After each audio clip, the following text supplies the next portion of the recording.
The scent hit Sarah before anything else. Sweat, fear, and something darker that made her stomach clench. Blood. Fresh and metallic, carried on the evening wind that swept through the valley settlement of Thornhaven. She shouldn't be here. The weekly pack gathering was for full-blooded wolves, not half-breeds like her. Not the bastard daughter of a wolf who'd abandoned his human lover before Sarah had taken her first breath. But Magistrate Oren had summoned her specifically, his letter arriving 3 days ago with the royal seal pressed into red wax. Your expertise is required. Come at sunset. Do not refuse. Sarah clutched her healer's satchel tighter as she pushed through the crowd gathering in the central square.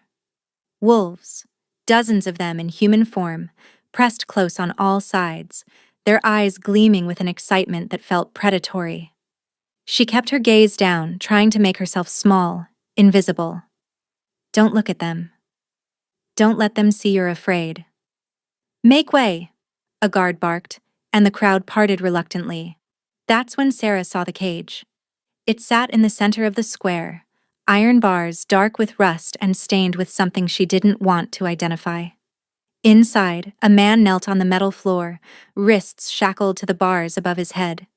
Even hunched and bound, his size was staggering, easily taller than any wolf in the crowd, with shoulders broad enough that the cage seemed barely able to contain him. "Mama, what's happening?" A small voice piped up nearby. "Hush, Kenna, don't look at him." But Sarah couldn't look away. The prisoner's dark hair hung in matted tangles around his face, obscuring his features, but she could see the marks of prolonged captivity.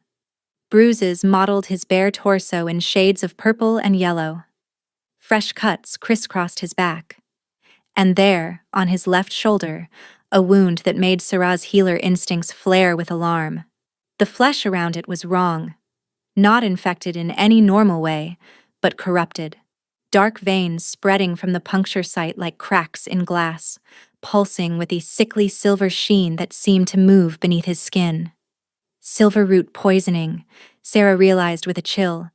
They've been dosing him with silver root. The poison was meant for killing wolves who'd gone feral, attacking them from the inside out. Humans called it mercy. Wolves called it agony. Sarah had heard of it but never seen it used. The settlement's healers weren't permitted near prisoners deemed threats to the crown. "Citizens of Thornhaven!" Magistrate Oren's voice boomed across the square. He stood on the raised platform beside the cage, his gray beard precisely trimmed, his official robes immaculate despite the evening heat. "Before you sits a rogue, a wolf without pack, without king, without law." The crowd rumbled with approval. "He was found trespassing on royal hunting grounds," Oren continued, "attacking the king's guard, resisting lawful authority." He paused, letting the charges sink in. "The penalty for such crimes is death." Sarah's breath caught. She glanced at the prisoner, expecting panic or pleading. Instead, he simply breathed, slow, measured breaths that suggested either acceptance or complete dissociation from the world around him. However, Oren smiled coldly. "His Majesty, in his infinite mercy, offers an alternative. Work contract or death. The choice is yours, good people. Who will take responsibility for this beast?" Silence fell over the square, heavy and expectant. "Come now." Oren's voice took on a mocking edge. "He's strong. Look at the size of him. Think of the labor you could extract." "If the silver root doesn't kill him first," someone called out. Laughter rippled through the crowd. Sarah felt her hands clench around her satchel strap. 4 gold marks, Oren announced. A bargain for such a specimen. No one moved. The prisoner swayed slightly in his chains, and Sarah saw his chest hitch, a suppressed cough that spoke of internal damage. The poison was already in his lungs. "He has days at most," she thought. "Maybe hours." 3 gold marks. Oren's voice sharpened with frustration. "Surely someone—" A rock flew from the crowd, striking the cage with a metallic clang. The prisoner didn't flinch, but Sarah did. More objects followed: rotten fruit, stones, a broken bottle that shattered against the bars. "Rogue filth! Should have killed him when they found him." The jeering grew louder, uglier. Sarah watched the prisoner's shoulders tense, the only sign that he registered the abuse. When his head finally lifted just slightly, she caught a glimpse of his face. Sharp cheekbones, a strong jaw dark with stubble, and eyes, even from this distance, even in the fading light, that burned with a fierce, unbroken defiance. Something in Sarah's chest twisted painfully. 2 gold marks, Oren practically shouted now. My final offer.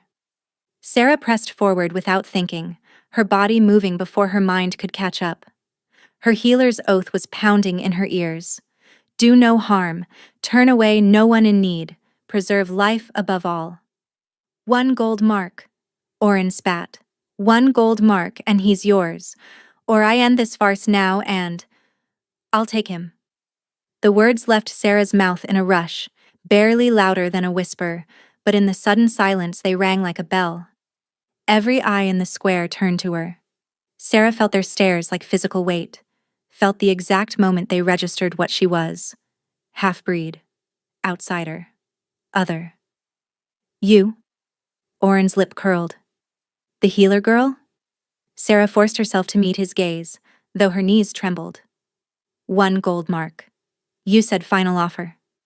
She reached into her satchel with shaking hands, fingers closing around the small purse that held her meager savings from 2 years of healing work, barely enough for winter supplies. This is madness, the rational part of her brain screamed. You don't have the resources, you don't have the authority. But her hands were already moving, pulling out the single gold coin, holding it up for all to see. I claim him, Sarah said, her voice stronger now. According to royal law. Oren's face flushed red above his beard. You can't possibly think… The law is clear, magistrate. Sarah took the final steps to the platform, her heart hammering so hard she thought it might break her ribs. 1 gold mark buys the contract. I'm offering payment. For a long moment, Oren simply stared at her, his eyes promising retribution. Then he snatched the coin from her palm with enough force to make her stumble. So be it, he hissed. When he dies screaming from the poison in his veins, remember you chose this. He threw a key ring at Sarah's feet. She bent to retrieve it, her hand still trembling as she approached the cage. Up close, the prisoner was even more imposing.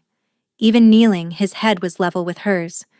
She could see the details now, the way sweat beaded on his forehead despite the evening chill, the rapid flutter of his pulse in his throat, the slight glaze over those defiant eyes that spoke of fever. I'm going to unlock the cage, Sarah said quietly, not sure if he could even understand her. Please, don't make me regret this. His eyes found hers, and for one breathless moment Sarah felt like she was falling. There was intelligence there, sharp and assessing, but also something wild and vast that made her wolf blood sing in recognition. Impossible, she thought. I'm barely half-wolf. I shouldn't be able to feel… The key turned in the lock with a rusty shriek. Sarah pulled open the cage door, her breath coming fast and shallow. The prisoner didn't move. His gaze held hers as she reached up to unlock the shackles binding his wrists. The moment the chains fell away, he collapsed forward. Sarah caught him on instinct, her small frame buckling under his weight as they both crashed to the platform floor. The crowd erupted in jeers and laughter, but Sarah barely heard them over the rasp of the prisoner's breathing against her shoulder. Can you walk? She whispered urgently. Please, I need you to walk. His response was a low sound that might have been assent. With tremendous effort, he pushed himself to his knees, then his feet. Sarah ducked under his arm, taking as much of his weight as she could. They moved through the crowd like that, a half-breed healer barely 5.5 feet tall, supporting a poisoned rogue who towered over her. Every step felt like an eternity. Sarah could feel eyes on them, hear whispered comments that made her face burn. Fool girl. Thinks she can save him. Give it 3 days before she's reporting his corpse. Sarah gritted her teeth and kept moving, one foot in front of the other. past the last of the houses, down the dirt path that led away from the settlement proper, toward the small cottage she'd inherited from her mother. The prisoner's weight grew heavier with each step. His breathing turned ragged, then whistling. By the time Sarah's cottage came into view, a humble structure with a thatched roof and herb garden out front, he was barely conscious. Almost there, Sarah panted, her own legs shaking. Just a little further. They reached her door. Sarah fumbled with the latch, got it open, and together they stumbled inside. The prisoner's legs gave out completely in her small front room. He fell to his knees with a heavy thud, then forward onto his hands. Sarah heard him trying to speak. Words in a language she didn't recognize, rough and urgent. "I don't understand," she said, kneeling beside him. "I'm sorry. I don't—" He looked up at her one last time. Even dying, even poisoned beyond hope, his eyes burned with something that made Sarah's breath catch. Then they rolled back, and he collapsed face first onto her floor. Sarah pressed her fingers to his neck, feeling for a pulse. It was there, but weak and erratic. Have I lost my mind? The thought echoed as she stared down at the massive stranger who now lay unconscious in her home. She'd spent her last gold on a rogue wolf who would probably die before morning. She'd marked herself as fool or worse in front of the entire settlement. But even as doubt crept in, Sarah was already moving. She grabbed her healer's satchel, pulled out clean cloths and her herb supplies, and knelt beside the dying wolf. "You don't get to die yet," she told him fiercely. "Not after I spent my last coin on you. Do you hear me? You don't get to die." Her hands went to the silver root wound, and the moment her fingers touched the corrupted flesh, Sarah gasped. The poison wasn't just killing him. It was fighting something else. Something ancient and powerful that pulsed beneath his skin like a second heartbeat. Power. Raw and primal and so potent it made her half-blood sing with recognition. And beneath that, she felt her own magic stir. That buried gift she'd inherited from her mother's line. The healing magic she'd spent her whole life pretending was just herbal knowledge. "What are you?" she wondered, staring at the unconscious rogue. But there was no time for questions. The poison was winning. Sarah took a deep breath and began to work, knowing that by morning, everything in her carefully controlled life would have changed forever. The night stretched endlessly. Sarah worked by candlelight, her hands moving with practiced efficiency even as exhaustion threatened to drag her under. She'd cleaned the silver root wound 3 times now, each time watching in dismay as the dark veins continued to spread despite her best efforts. What had been confined to his shoulder now crept visibly toward his heart, the corruption advancing with each passing hour. Nothing worked, not the purging poultices her mother had taught her to make. Not the healing salves that usually drew poison from wounds. Not even the expensive moon petal extract she'd been saving for emergencies. The silver root was winning. "Come on," Sarah muttered, grinding fresh herbs in her mortar with desperate force. "There has to be something." The rogue lay where he'd fallen, his breathing shallow and labored. His fever had spiked an hour ago, and now sweat soaked his skin despite the cool night air. Occasionally, he would murmur something in that unfamiliar language, words that sounded like prayers or curses. Sarah applied another poultice to the wound, her own hands trembling with fatigue. As she worked, her fingers brushed against his bare shoulder, and suddenly the world tilted. Heat. Moonlight. Running through endless forests with pack at her flanks. The scent of pine and snow and freedom. A howl rising in her throat, pure and wild and— Sarah jerked her hand back, gasping. Her heart raced, her skin flushed hot, then cold. What was that? She stared at the unconscious rogue, pulse hammering in her throat. For just a moment she'd felt something impossible. His memories, his emotions, the essence of what he was bleeding into her through that simple touch. "I'm just tired," Sarah told herself firmly, though her hands still shook, exhausted and imagining things. But when she forced herself to touch him again, checking his pulse, adjusting his position, there it was. That electric current running beneath his skin, calling to something deep in her own blood. The half of her that was Wolf recognized him, wanted him, needed him in a way that terrified her. Sarah snatched her hand back again and stood abruptly, putting distance between herself and the dying stranger. Get it together. He's just another patient. But none of her other patients had felt like this. None had made her skin prickle with awareness, made her breath come faster, made her want to. A sound from the doorway made Sarah spin around. Her neighbor, Widow Maris, stood in the entrance with a basket of bread. The elderly woman's eyes went wide as she took in the scene. The massive mail sprawled across Sarah's floor, the blood-stained cloths, and the obvious marks of silverroot poisoning. "Sarah?" Maris breathed. "What have you done?" "He was dying," Sarah said, lifting her chin despite the judgment she saw forming. "I couldn't just—" "That's a rogue wolf," Maris interrupted, stepping inside and closing the door quickly behind her. "Do you have any idea what you've brought into your home? Someone who needed help. Someone who could kill you the moment he wakes." Maris set down the basket with more force than necessary. "If he wakes, girl, that's silverroot poisoning. He's as good as dead." Sarah's jaw tightened. "Then it doesn't matter what he is, does it?" Maris studied her for a long moment, then sighed. "Your mother had that same stubborn streak. It's what got her killed." She moved to the rogue's side, kneeling with a grunt. "Let me see the wound."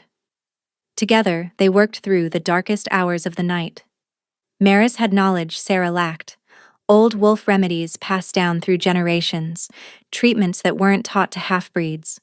Maris herself was full-blooded wolf, one of the few in Thornhaven who'd shown Sarah's mother kindness despite her choice to love a human. But even combined with Sarah's healer training and her secret magic, nothing seemed to make a difference. As dawn approached, the rogue's breathing grew more labored. The dark veins had spread across his entire chest now, reaching toward his neck like grasping fingers. "Sarah," Maris said quietly, "it's time to let him go." "No." The word came out sharper than Sarah intended. "There has to be something else." "There isn't." Maris placed a weathered hand on Sarah's shoulder. "Sometimes mercy is knowing when to stop fighting." But Sarah couldn't stop. Wouldn't stop. Every instinct she possessed screamed at her to save him, as if her own survival somehow depended on his. "Go home, Maris," Sarah said. "Get some rest. I'll keep watch." The widow left reluctantly, promising to return at midday. Sarah barely noticed her departure. She was too focused on the dying wolf, on the impossible pull she felt toward him, on the terrible certainty that if he died, something essential would die with him. "This doesn't make sense," she thought. "You don't even know his name." But her hands kept working, kept trying, kept fighting against the inevitable. Near dawn, the rogue's fever spiked dangerously. His muscles went rigid, back arching off the floor. A sound tore from his throat, half human scream, half animal howl, that made Sarah's blood run cold. "No, no, no." She pressed her hands to his chest, trying to hold him still. "Don't you dare. Don't you—" His eyes snapped open. Except they weren't eyes anymore. They were pure liquid gold, glowing in the dim candlelight like twin suns, and they fixed on Sarah with an intensity that stole her breath. The rogue moved faster than should have been possible. One moment he was flat on his back, the next his hand was locked around Sarah's wrist in a grip like iron. He pulled her down with impossible strength, bringing her face close to his. "Please," Sarah gasped, fear and something else flooding through her. "I'm trying to help." He inhaled deeply, his nose nearly touching her throat. The sound he made then was inhuman, a deep resonant rumble that vibrated through Sarah's entire body. Purring, she realized with shock. He's purring. The sun-bright eyes studied her face with desperate focus, as if memorizing every feature. Then he spoke, his voice raw and rough, words in his own tongue that Sarah's rational mind couldn't understand, but something deeper. something connected to her wolf blood and her magic, translated instinctively. Mine. The word resonated in her bones, in her blood, in the hidden wolf nature she'd always suppressed. Before she could respond, his other hand came up to cup her face with surprising gentleness. His thumb traced her cheekbone, and everywhere he touched left trails of fire on her skin. "I don't understand," Sarah whispered, though her body was responding in ways that terrified her. Her heart raced, her breath came short, and heat pooled low in her belly. The rogue leaned closer, his breath hot, against her throat. For one frozen moment, Sarah thought he might kiss her. Instead, he pressed his face into the curve of her neck and simply breathed her in, that deep rumbling purr growing louder. Then his lips parted, and his teeth found her flesh. The pain was instant and shocking, sharp canines piercing skin and muscle, sinking deep. Sarah tried to scream, but the sound caught in her throat, emerging as little more than a whimper. She should have fought, should have pulled away. But the rogue's arm had wrapped around her waist like a steel band, holding her immobile against his chest. And then the pain changed. Heat flooded through her from the bite site, rushing through her veins like liquid fire. Sarah's vision blurred, her body going limp in his arms. The fever that had been consuming him now poured into her, but it wasn't destroying. It was transforming. She could feel him everywhere, not just his body pressed against hers, but his presence flooding into her mind, his essence twining with hers like roots growing together beneath the earth. "What's happening?" she thought desperately, but the question dissolved as sensation overwhelmed thought. The rogue's tongue moved against her throat, rough and warm, lapping at the blood. Each touch sent another wave of that impossible heat through her system. Sarah's hands, which had been pushing weakly at his shoulders, now clutched at him instead, unsure if she was trying to pull away or draw closer. His purr intensified, and she felt his pleasure, satisfaction, relief, and underneath it all, a fierce possessive joy that made no sense. Time lost meaning. Sarah floated in a haze of sensation and confusion, anchored only by the feeling of his mouth on her throat and his arms holding her like she was the most precious thing in existence. Then, as suddenly as it had begun, it was over. The rogue's golden eyes rolled back, and he collapsed, taking Sarah down with him. They landed in a tangle of limbs, his dead weight pinning her to the floor. Sarah lay there gasping, her hand pressed to her bleeding throat. The wound throbbed in time with her racing heartbeat, but already she could feel it starting to close, healing faster than should be possible. What did he do to me? But before she could process the question, another sensation hit her. Pain, deep and primal, starting in her bones and radiating outward. Her spine arched, muscles seizing. "No," Sarah whimpered, recognizing what was happening. "Please, not now. Not." The shift tried to take her. She'd only shifted once before, on her 16th birthday when the moon had been full and her wolf blood had finally awakened. It had been agony then. Her body not quite human and not quite wolf, caught in a painful in-between that had left her unconscious for days. She'd sworn never to shift again, had spent years suppressing that part of herself, pretending she was more human than wolf. But now, her body betrayed her. Bones began to crack and reshape. Sarah's scream tore through the cottage as her spine lengthened, as her jaw started to extend, as silver-white fur began to ripple across her skin. Through the agony, one thought burned clear. Something's wrong. This isn't normal. He did something to me. But there was no time to understand. The shift pulled her under like a riptide, and Sarah fell into darkness still screaming, her clothes tearing as her body tried to become something it had never fully been before. Sarah woke to sunlight streaming through her window and the smell of burning sage. For a moment she simply lay there, disoriented. Her body ached in ways she'd never experienced. Core-deep muscle soreness that spoke of extreme exertion. Her mouth tasted of copper and ash. Then memory slammed into her. The bite, the shift, the rogue. Sarah sat up with a gasp, her hand flying to her throat. The skin there was tender but whole, not even a scar remaining. She looked down to find herself naked, her torn clothes scattered around her like shed skin. The cottage was empty. The rogue was gone. No. Sarah scrambled for the blanket, wrapping it around herself. Where? He's in your garden. Widow Maris's voice came from the kitchen doorway. The elderly woman appeared with 2 steaming mugs. Has been since before dawn? He's alive? Very much so. Maris set down one mug, her expression carefully neutral. Care to explain why there's a half-shifted rogue wolf guarding your herb beds? Sarah moved to the window on unsteady legs. There, seated among her medicinal plants, was the rogue. The silver root poison was gone completely. But his eyes were still gold. Not human blue or brown, but that impossible burning gold that caught the morning light. His hands showed lengthened fingers tipped with dark claws. He won't come inside, Maris said quietly. I tried to approach once. She showed fresh bruises on her arm. He made it clear I wasn't to come near until you woke. Sarah's mind raced. Half-shifted wolves were dangerous, unable to control the transformation.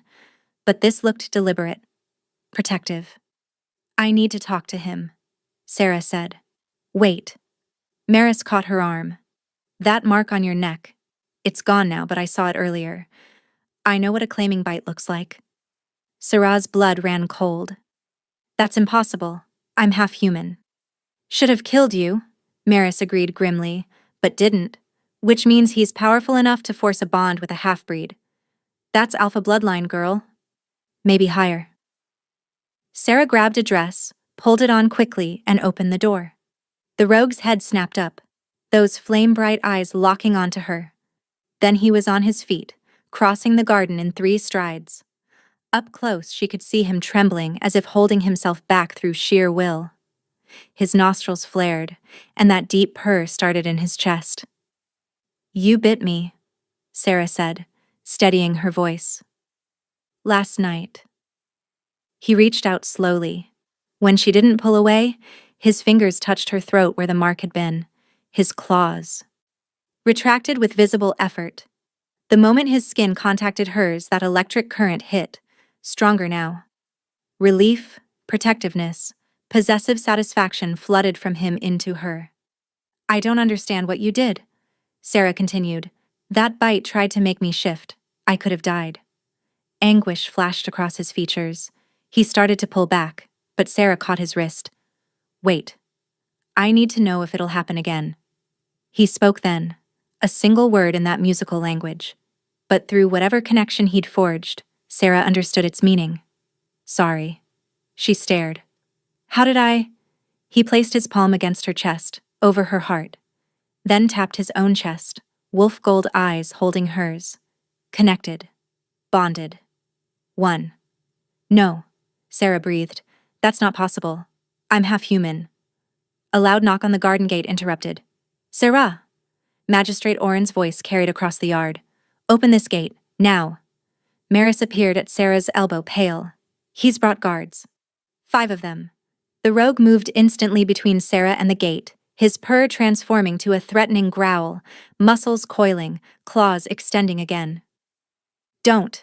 Sarah grabbed his arm. They're looking for an excuse. Don't give them one. Sarah, Oren called. The law requires you report feral behavior. Half-shifting counts. Sarah's mind raced. If they took him, they'd kill him. He's not feral, she called back. He's controlled. Then open this gate. Sarah looked at the rogue, at his golden eyes and clawed hands, at the wild power barely contained. When I open that gate, you stay calm, she said quietly, hoping he'd understand via their connection. No matter what they say or do. His eyes searched hers. Then slowly, with visible effort, his claws retracted. His posture shifted. Still alert, but no longer openly aggressive. Sarah lifted the latch. Oren stood with 5 armed guards. His expression was smug, anticipatory. There, Sarah said calmly. You're welcome to verify his condition. Oren's eyes narrowed at the scene. The rogue peaceful in the garden, the obvious absence of poison, the clear health and strength. Impossible, he muttered. Why are his eyes gold? Partial shift during extreme healing, Sarah improvised. His body accessed his wolf nature to purge the poison. You expect me to believe he's safe? Oren studied the rogue with barely concealed frustration. He's been nothing but calm, Sarah countered. A young guard spoke up. Magistrate, if she's got him controlled? Silence. Oren's voice cracked like a whip. Contract workers must wear identification at all times. Where's his collar? Sarah's stomach dropped. She'd forgotten the required iron collar.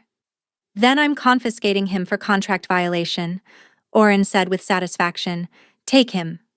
The rogue's response was immediate. His growl rose to a snarl, lips pulling back to reveal elongated canines. Power shimmered around him. Stand down, Oren barked, or we'll put you down. Guards drew silver-tipped spears. Stop. Sarah threw herself between them. You can't. He's shown aggressive behavior, Oren interrupted coldly. That voids the contract. Immediate execution. A howl split the air. Not from the rogue, but from the forest. Then another answered. And another. Within seconds, the woods echoed with pack calls. Guards shifted nervously. Even Oren's confidence faltered. Packs don't come this close, one guard whispered. But the rogue's snarl faded. He looked toward the forest, eyes brightening, and called back. A sound both howl and something older. Commanding. The forest fell silent. Then wolves emerged from the tree line. Dozens of them, moving with eerie synchronization, forming a circle around Sarah's property. Sweet mercy, Maris breathed. The largest wolf, massive and silver, padded forward. It stopped outside the gate and fixed its gaze on Oren. The magistrate had gone white. This is illegal. Unauthorized pack gathering. The silver wolf's lips pulled back in what looked like a smile. Then it shifted. Bones cracked, fur receding. Within seconds, a woman stood there. Tall and powerful, with silver hair and amber eyes matching the rogue's. Forgive the intrusion, magistrate, she said, her voice carrying absolute authority. But you have something that belongs to us. She gestured toward the rogue. He's a contract worker, Oren protested weakly. Legally purchased. By her. The woman's gaze shifted to Sarah with something like respect. The half-breed who paid her last coin to save a dying stranger. Sarah swallowed hard. Who are you? I am Vyra, second of the Northern Pack. And this is Kale, Crown Prince of the Wolf Realm and future Alpha King. The words hung like thunderclaps. Sarah's world tilted. She looked at the rogue, at Kale, and saw truth in his expression. She'd saved royalty who'd claimed her as his mate. Oren seemed to shrink. I didn't know. Reports said he was just a rogue. You poisoned a prince, Vyra said coldly. Caged him. Tortured him. Sold him like chattel. The only reason you still breathe is because Prince Kale hasn't ordered otherwise. All eyes turned to Kale. He stood silent, incandescent gaze moving between Sarah and Vyra. Finally, he spoke in his own language, voice carrying authority. The bond between him and Sarah thrummed, and she caught fragments of meaning. Protected. Mine. Debt of honor. Vyra nodded. The prince says the half-breed has his protection. Anyone who harms her answers to him and the full might of the Northern Pack. She looked at Oren with contempt. Touch her again, and no law will save you. Vyra turned to Kale and spoke rapidly. Sarah felt more through their link. Duty. Father grieves. Pack needs you. Danger. Vyra's expression shifted to surprise, then awe as Kale responded. She looked at Sarah with new eyes and bowed her head slightly, a gesture of respect. We must return to Pack territory, Vyra said in common tongue for Sarah's benefit. Your father believes you dead. The Pack mourns, and the king's forces grow bolder. 3 more raids since your capture. Kale's jaw tightened. He looked at Sarah, conflict clear in his eyes. She felt his torn loyalty, duty warring with the need to stay. "You have to go," Sarah said quietly. "Your people need you." Kyle shook his head, reaching for her hand. "She'll be safe," Vira began. "No." Sarah pulled free, stepping back. "I can't leave. This is my home. I have patients who depend on me." She felt Kale's anguish through their link. He spoke urgently in his language. "He says he'll return," Vera translated. "As soon as matters are settled, he'll come back for you. He swears it on his blood and crown." Sarah looked into those burning eyes and saw the truth of it. "Go," she whispered. "Save your people. I'll be here." Kale moved forward, cupping her face. He pressed his forehead to hers and Sarah felt everything. "Mine. Always mine. Wait for me." Then he kissed her forehead and stepped back. As he did, his eyes began to fade from gold back to their natural deep blue, the wolf's fury finally calming, control reasserting itself. Within moments, the pack melted into the forest. Sarah stood in her garden, watching until the last wolf disappeared. Only then did she feel the ache of his absence, a hollow sensation where their link pulled toward someone now miles away. "Well," Maris said. "That was unexpected." Sarah let out a slightly hysterical laugh. "That's one word for it." She looked at her hand, the one Kale had held, and felt the echo of his touch.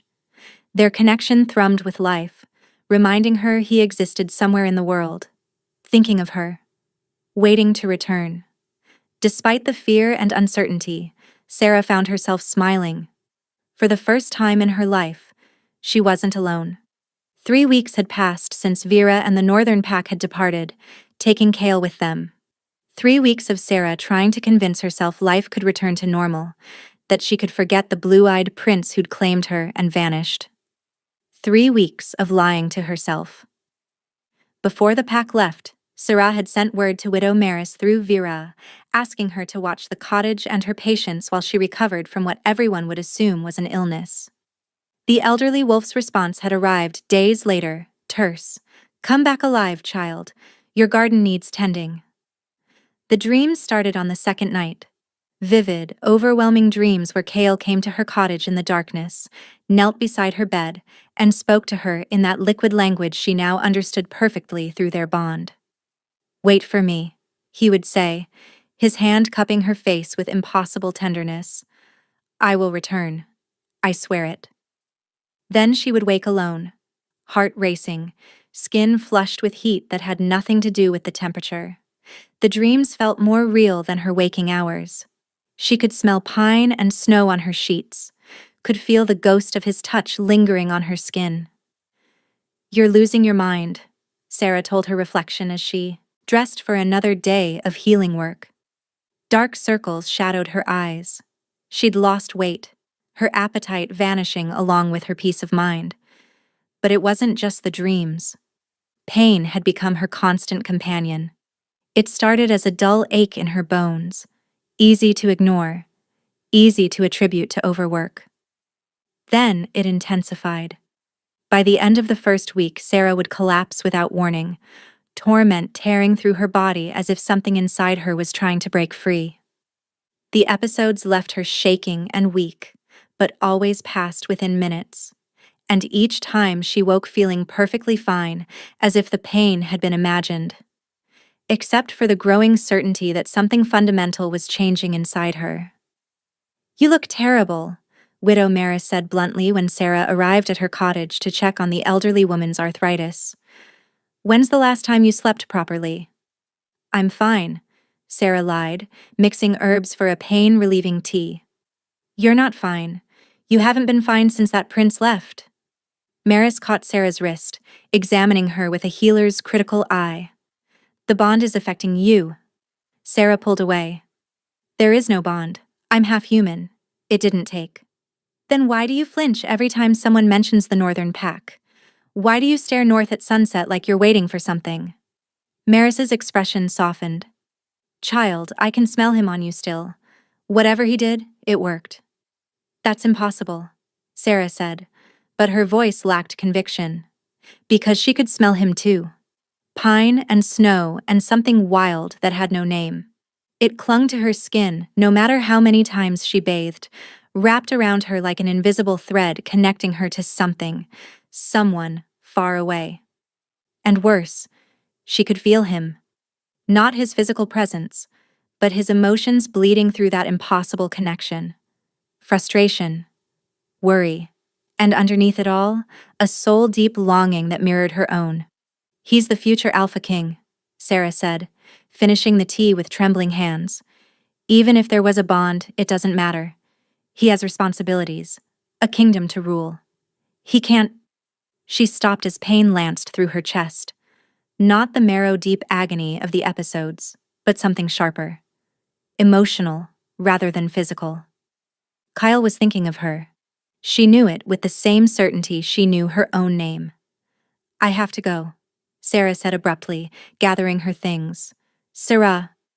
But she was already out the door, fleeing toward the safety of her cottage and the isolation that couldn't quite keep the ghost of a blue-eyed prince at bay. The summons arrived 5 days later, brought by a royal courier who'd ridden hard from the capital. Sarah stared at the official document, her hands shaking.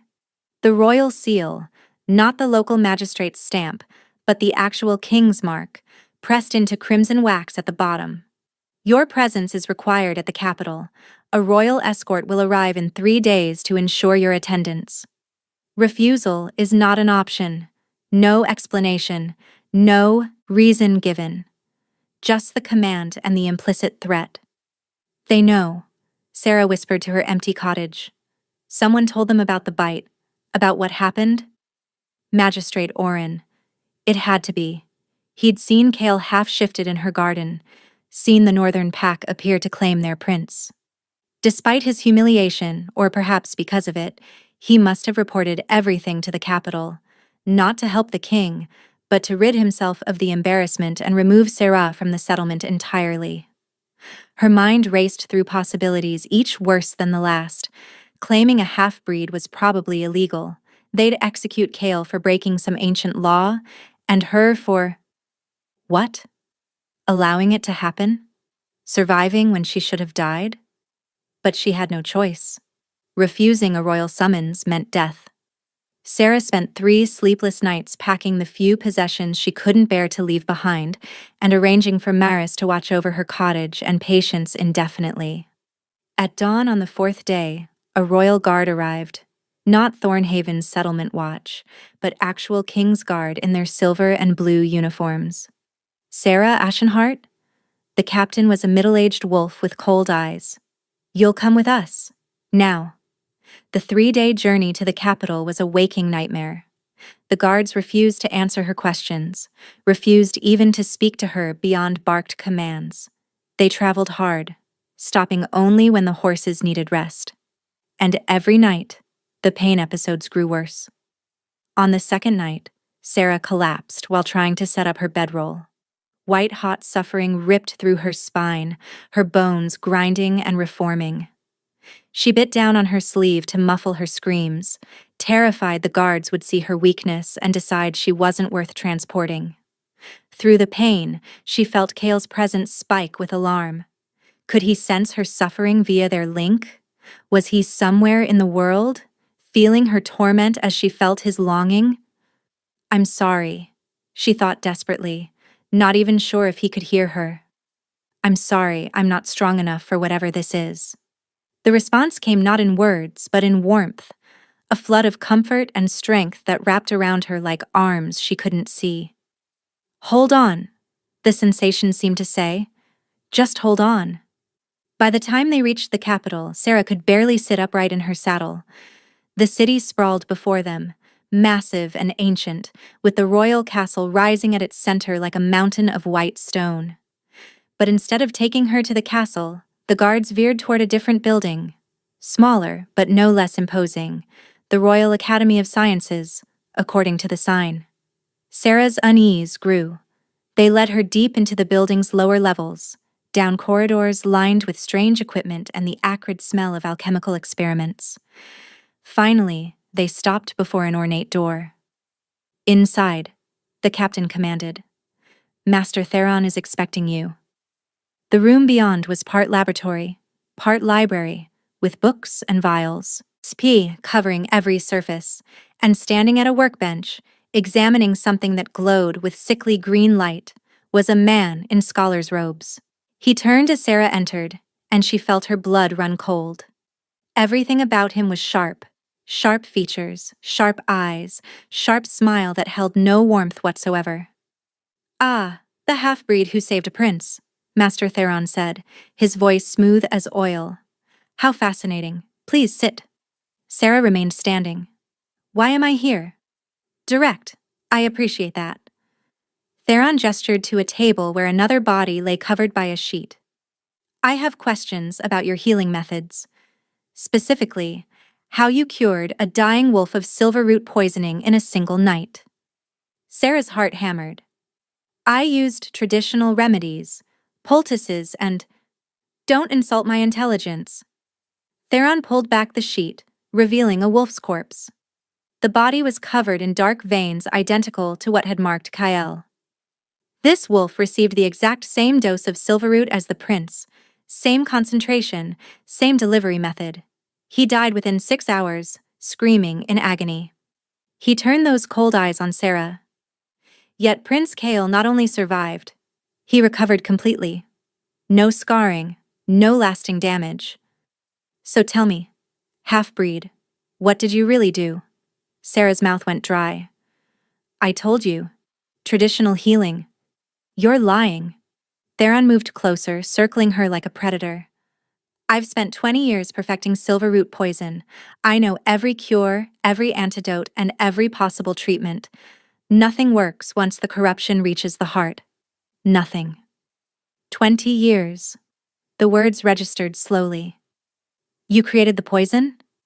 "Improved it," Theron corrected. "The original formula was crude, inefficient. Mine is elegant. Guaranteed to kill any wolf within hours." His smile widened. "Except apparently, when you're involved." Sarah backed toward the door. "I don't know what you think I did, but—" "I think you used magic," Theron interrupted. "Real magic. Not the parlor tricks most wolves call power. The kind that's been forbidden since the Purge 300 years ago." He leaned in close. "The kind that marks you as a witch." The word hung in the air like a death sentence. "I'm not—" Sarah started, but Theron raised a hand. "Spare me the denial. I can prove it, given time." He returned to his workbench, retrieving a small vial of that green glowing liquid. "But proof isn't why you're here. You're here because the king wants weapons." "Weapons?" "The northern pack grows too powerful," Theron explained casually, as if discussing the weather. "Prince Kale's father, Alpha King Aldrich, refuses to bend knee to human rule. So the king has decided that if wolves won't submit willingly, they'll be eliminated." Horror crawled up Sarah's spine. "You're planning genocide." "Don't be dramatic. We're planning pest control." Theron held up the vial. "This is my masterwork. Silverroot enhanced with binding agents that prevent shifting. 1 dose in a water supply and an entire pack dies human. Helpless." Sarah felt bile rise in her throat. "Why are you telling me this?" "Because you found an antidote to my poison." Theron's eyes glittered with cold calculation. "And I need to know what it is. If I can understand how you countered the silverroot, I can make it even more effective. Unbeatable. I'll never help you murder innocent people." "People?" Theron laughed. "They're animals. Half-breed. Clever animals, perhaps, but animals nonetheless. The world will be better once they're gone." He moved toward her with the vial. "Now, you can cooperate willingly, or I can force your cooperation. Your choice." Sarah ran. She bolted for the door, but guards blocked her path. Theron's laughter followed her as rough hands grabbed her arms. "Take her to the testing chambers," he ordered. "We'll extract what we need from her blood if necessary." They dragged Sarah down more corridors, her screams echoing off stone walls. This couldn't be happening. This couldn't be real. But it was. She was going to die here, and Theron would use whatever he learned from her to slaughter the northern pack. To kill Kale. The thought of Kale's death sent such anguish through her that Sarah's knees buckled. Via their link, she felt him react. Confusion, then sudden sharp alarm. He knows, she realized. He can feel my terror. The guards threw her into a cell and slammed the door. Sarah collapsed on the cold floor, her whole body shaking. Outside, she heard Theron giving orders. Something about bleeding her slowly, testing her responses to pain, seeing if trauma would trigger whatever magic she'd used. I'm going to die, Sarah thought. And I never even got to say goodbye. But even as despair threatened to drown her, she felt that warmth again via their connection. Stronger now. More urgent. Kale knew she was in danger. And somehow, Sarah was certain he was coming. The question was whether he'd arrive before Theron's experiments killed her. Time became meaningless in the cell.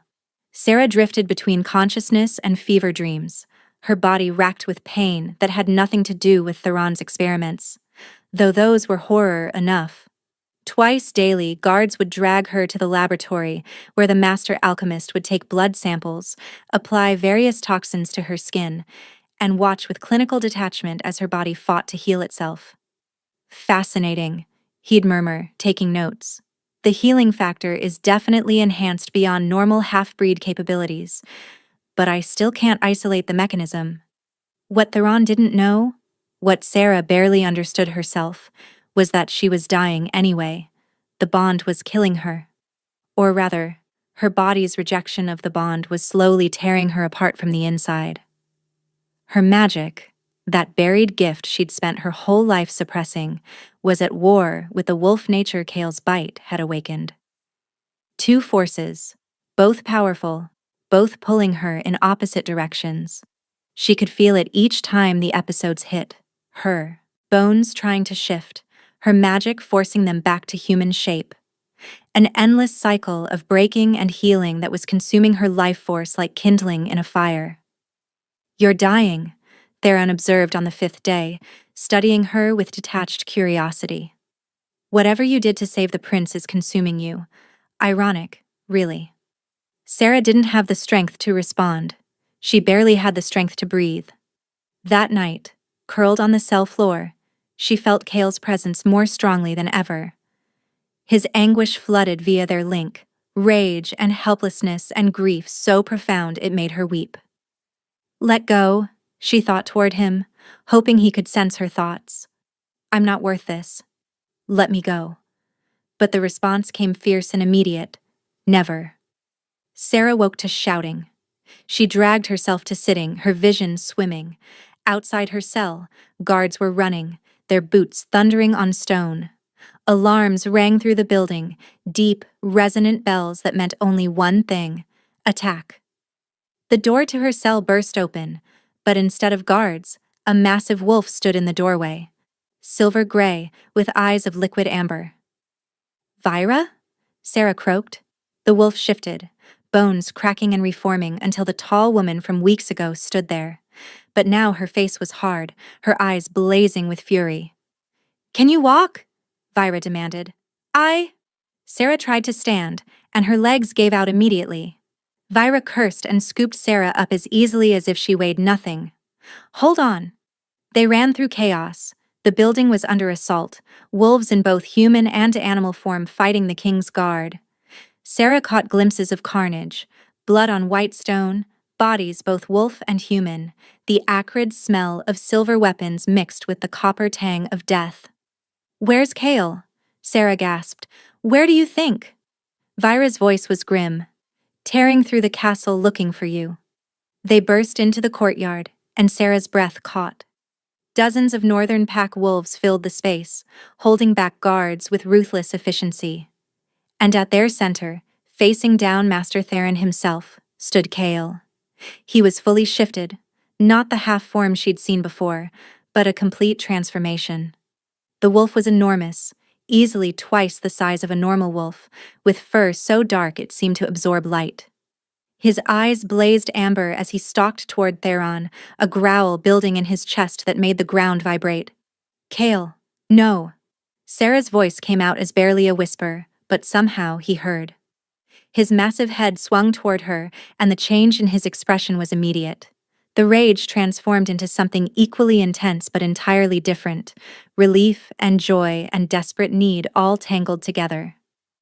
He shifted mid-stride, bones cracking and reforming until he stood human again. Naked and seemingly unbothered by it, he ran toward her. Vera set Sarah down just as Kale reached them.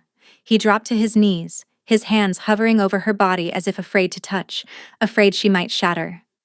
"You're here," Sarah breathed.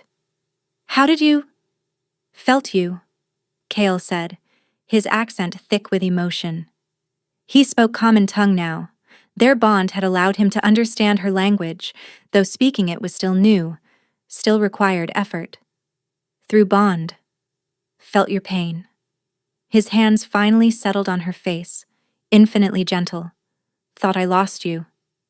"You can't be here," Sarah said, even as she leaned into his touch like a flower seeking sun. "They'll kill you. Theron has weapons." "Let them try." Kyle's voice dropped to a growl. His eyes never left her face as he called out in that commanding tone, "Vira, get her out of here." "No." Sarah grabbed his wrist. "Don't stay, please. Just—" An explosion rocked the courtyard. Sarah looked up to see Theron standing on the building's upper gallery, holding a device that glowed with that sickly green light. More guards poured from every entrance, and these carried weapons Sarah had never seen. Strange crossbows that hummed with barely contained energy. "Prince Kale!" Theron's voice rang out. "How delightful. You've saved me the trouble of hunting you down." Kale rose, placing himself between Sarah and Theron. The protective gesture sent warmth flooding via their link. "Leave now," Kale commanded, his voice carrying alpha authority that made several guards flinch. "Or I kill everyone." Bold words. Theron gestured, and the guards raised their weapons. "But you're outnumbered, outgunned. And these new weapons?" He smiled. "They fire concentrated silver root? One bolt will drop even an alpha king." The wolves of the northern pack tensed, forming a protective circle around their prince. But Sarah could see they were outmatched. Too many guards, too many weapons, too much poison. "There's another option," Theron continued. "Surrender yourself, Prince. Come willingly for my experiments, and I'll let your pack leave unharmed, including the half-breed." "No," Sarah whispered, trying to stand. "Kale, don't—" But he wasn't looking at her.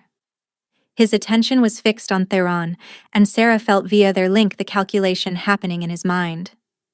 He was actually considering it. "I'm not worth it," Sarah said desperately. "I'm dying anyway. The bond is—" "Dying?" Theron's interest sharpened. "Oh, this gets better and better. Your body's rejecting the claiming bite, isn't it? I wondered if that might happen with a half-breed." Kale's head snapped towards Sarah, his eyes wide with shock and horror. "What? Didn't she tell you?" Theron laughed. "Your little mate is tearing herself apart, her magic and her wolf nature at war. She'll be dead within a month, Prince. Maybe less." Sarah saw Kale's face crumple, saw the devastation hit him like a physical blow. Via their connection, his anguish crashed into her. Grief and guilt and rage all tangled into something unbearable. "No," Kale breathed. He grabbed Sarah's face in his hands. "No. We fix. We—" He struggled for words in common tongue, then switched to his native language, speaking rapidly. "Through their bond, there has to be a way. Some ritual, some magic. I won't lose you. I can't." "Kale," Sarah said softly, covering his hands with hers. "It's okay. I knew the risks when I saved you. I'd do it again." "Touching." Theron interrupted. "But irrelevant. Prince, your decision. Surrender, or I order my men to fire." The guards' weapons hummed louder, charging. Kyle looked from Sarah to his pack to Theron. Then slowly, he stood. "I surrender," he said clearly. "Let them go." "No." Sarah tried to grab him, but Vera held her back. "Kale, please." "Excellent choice." Theron signaled his guards. "Take him." But as the guards moved forward, Sarah felt something shift in the air. Power. Ancient and vast, building like a storm about to break. Kale's eyes blazed brighter, and when he spoke, his voice carried weight that made everyone freeze. I said, "Let them go first." It wasn't a request. It was a command that resonated with alpha authority, the kind that made lesser wolves submit without thought. Several guards actually dropped their weapons, compelled by sheer force of will. Theron's smile faltered. "What? You want to experiment on a wolf?" Kale took a step forward, and the air around him shimmered. "Then know what you're dealing with." He shifted again, but not into the massive wolf from before. This was something else. Something that made Sarah's breath catch and Theron's face go white. Kale's form expanded, growing larger, more powerful. His wolf shape twisted, taking on aspects that seemed impossible. Too big, too strong, radiating power that made reality itself seem to bend around him. "Sweet mercy," Vyra whispered. "He's accessing the ancestral form." "What does that mean?" Sarah gasped. "It means," Vyra said, awe and fear mixing in her voice, "that he's tapping into the power of every Alpha King who came before him. It means he's not just a prince anymore." The transformation completed, and what stood in Kale's place was a wolf the size of a bear, wreathed in shadows that seemed alive. His eyes burned like suns, and when he howled, the sound shattered windows throughout the complex. Guards ran. Theron stumbled backward. Even the northern pack wolves bowed their heads in instinctive submission to their true king. Then Kale spoke, and though his mouth formed wolf shapes, everyone understood. "You wanted to see what we are? This is what we are. Ancient, powerful, beyond your understanding. And you thought to cage us?" Theron tried to run, but Kale was faster. In 3 bounds, he'd crossed the courtyard. One massive paw slammed down, pinning the alchemist to the ground. "You poisoned my people, planned to slaughter packs, tortured my mate." The shadows around Kale writhed with barely contained rage. "Give me one reason I shouldn't end you now." "Kale." Sarah's voice was weak, but it cut through his fury. "Don't. Please. Don't let him turn you into a monster." The great wolf's head swung toward her, and Sarah saw the struggle in those burning eyes. The desire for vengeance warring with something else, the bond they shared, calling him back from the edge. Slowly, the shadows receded. Kale's form began to shrink, returning to his normal wolf shape, then finally to human. He stood over Theron, breathing hard, naked and covered in blood that wasn't his. "Go," Kale said to Theron, his voice rough. "Tell your king, tell everyone. Northern Pack is not prey. We are not animals to be hunted. Next time he sends assassins, I will not show mercy." Theron scrambled away, fleeing into the building. Kale turned toward Sarah, and she saw the moment the battle fury faded and reality crashed back. His face crumpled as he crossed to her, dropping to his knees once more. "Dying," he said brokenly. "You're dying because of me." "No." Sarah touched his face, feeling their connection pulse with his anguish. "I'm dying because my body can't handle what I am. That's not your fault." "Is my fault. My bite, my—" He struggled for words, then gave up and pressed his forehead to hers. Via their link, his thoughts flooded into her. "I claimed you knowing the risks, knowing you were half-breed. I was selfish, dying from poison, and I felt you. Your light, your strength, and I couldn't help it. Had to have you. Had to make you mine. And now you're dying because I couldn't control myself." "Kale," Sarah whispered, "I don't regret it. Even if I die tomorrow, I don't regret saving you. Don't regret what happened between us." "There has to be a way," Kale insisted. "Some ritual." "There is." Everyone turned to see an elderly wolf stepping forward from the northern pack. She was ancient, her hair pure white, her eyes clouded with age but sharp with knowledge. "Elder Mira," Vyra said respectfully. The old wolf approached Sarah, studying her with intensity. "The bond is incomplete," she said finally. "That's why she's dying. Her magic fights the wolf nature because the claiming wasn't finished properly. What do you mean? Kyle demanded. You bit her in fever, Mira explained. Your wolf claimed its mate, but you were half dead at the time. The bond formed but never sealed. She looked at Sarah. And you. Your magic has been suppressed your whole life. It's fighting the transformation because you've trained it to reject your wolf side. Then how do we fix it? Sarah asked desperately. Mira smiled. You complete the bond. Properly this time, under the full moon, with both of you conscious and willing. She gestured north. There's an ancient site in our territory, the First Grove, where the oldest wolves perform their claiming rituals. The magic there is strong enough to help your body choose, fully wolf or reject the bond entirely. But I'm half-breed, Sarah protested. I can't become fully wolf. You can, Mira said, with enough power channeled via the bond, but it will be painful. Your body will have to break down completely and rebuild itself. Most humans die from the shock. Most? Kale's hands tightened on Sarah. What are her odds? Mira's expression was grave. Perhaps 1 in 10 survive. Silence fell over the courtyard. And if we don't try? Sarah asked quietly. You die within 2 weeks, Mira said bluntly. Maybe less. The bond will consume you. Sarah looked at Kale, saw the desperation and guilt warring in his expression. She felt his thoughts clearly. I did this to you. I'll fix it. Whatever it takes. Okay, Sarah said. When do we leave? Now, Mira said. We've made enough enemies here. Best to put distance between us and the king's forces. As the northern pack began to organize for departure, Sarah felt Kale's arms close around her, lifting her gently. I've got you, he whispered. Whatever happens, I've got you. And despite the fear, despite the pain, despite the terrible odds they faced, Sarah found herself believing him. They fled the capital as dawn broke, guards too scattered to mount pursuit.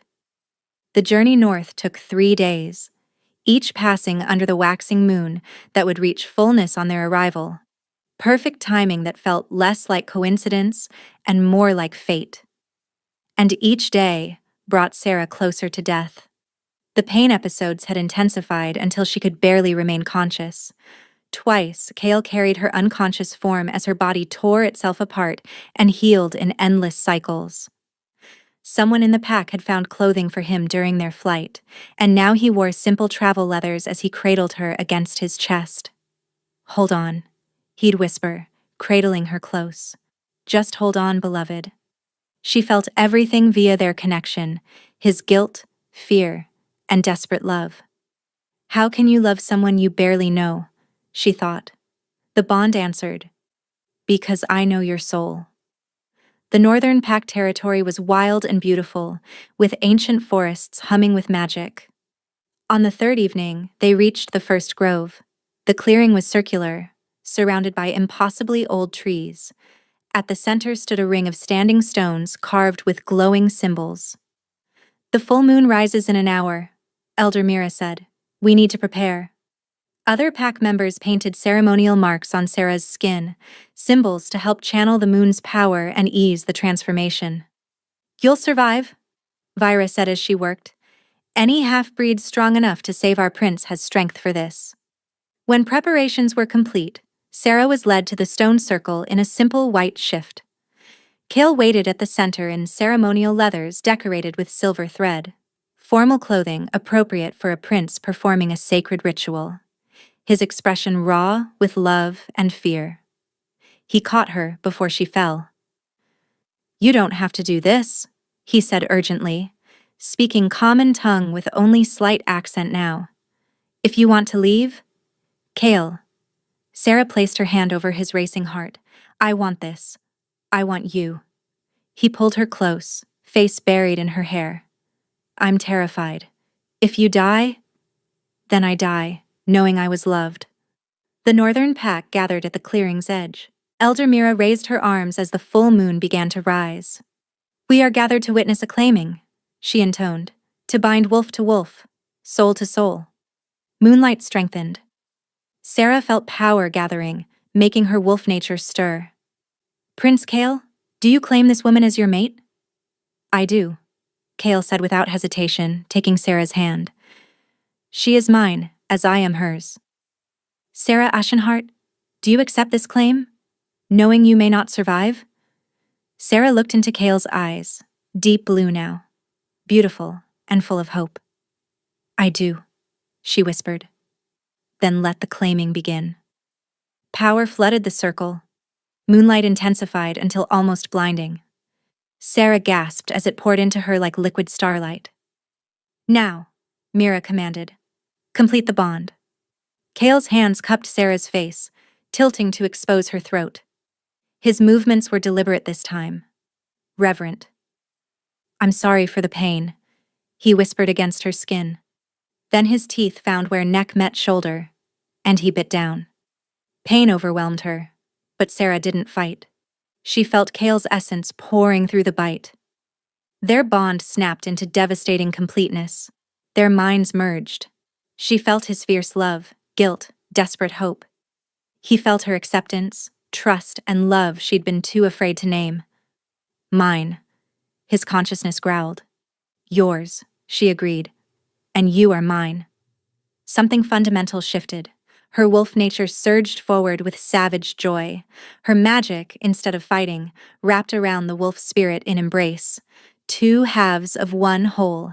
The transformation hit like a tidal wave. Bones shattered and reformed. Spine elongated. Muscles tore and rebuilt.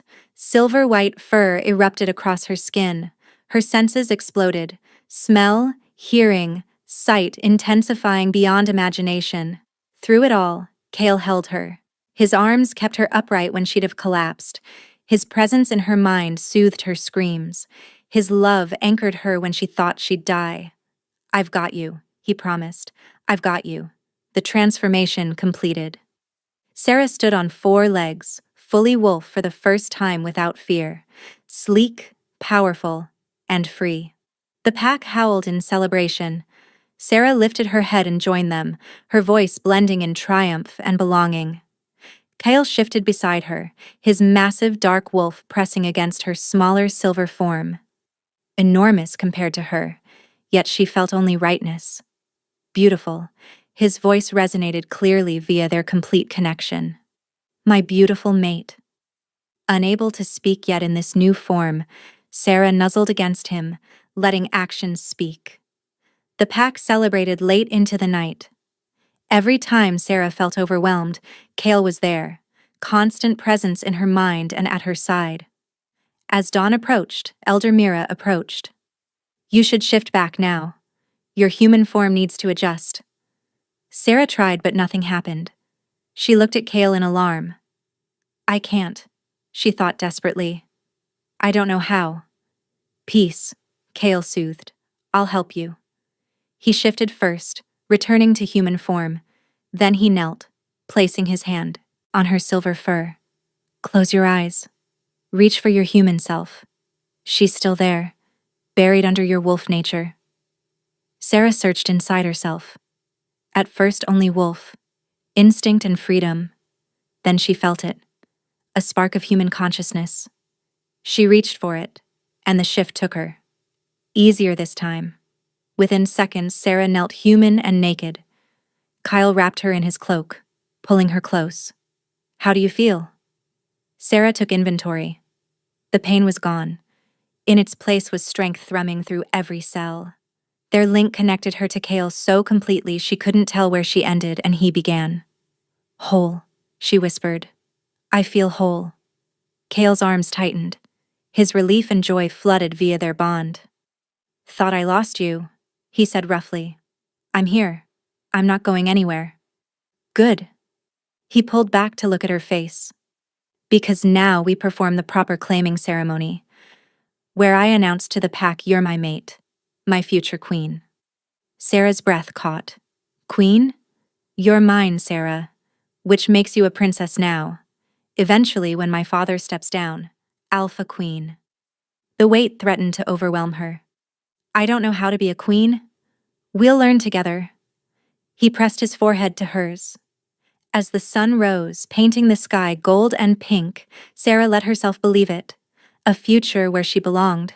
The hours between dawn and moonrise passed in preparation, the pack gathering from distant territories, ceremonial items assembled, and ritual words rehearsed.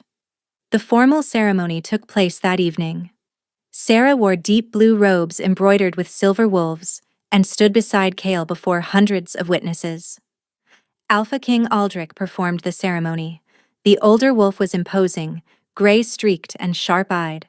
When he'd first seen his son alive, Aldrich had embraced Kale with tears streaming down his face. A private moment of reunion Sarah had witnessed from afar. Now, seeing her as Kale's chosen mate, she saw approval mixed with gratitude in his gaze.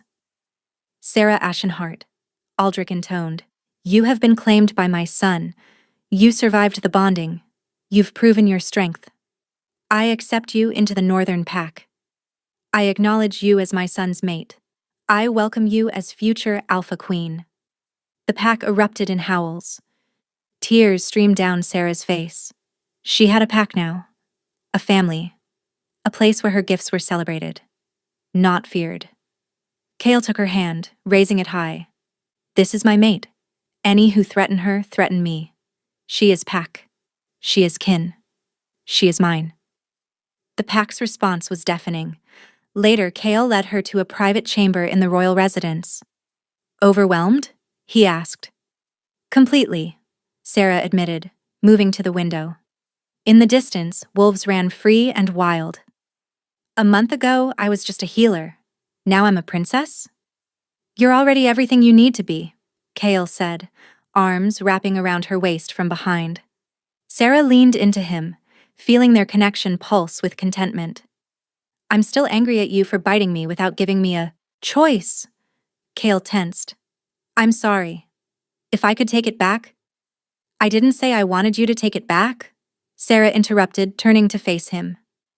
"I said I was angry, but I'm also grateful. Because if you hadn't, I'd still be in Thornhaven, hiding, pretending to be less than I am." "You were never less," Kale said fiercely. "You were always magnificent." Sarah smiled, rising to kiss him. The kiss deepened as their link flared, heat building between them. When they broke apart, Kale's eyes had gone amber again.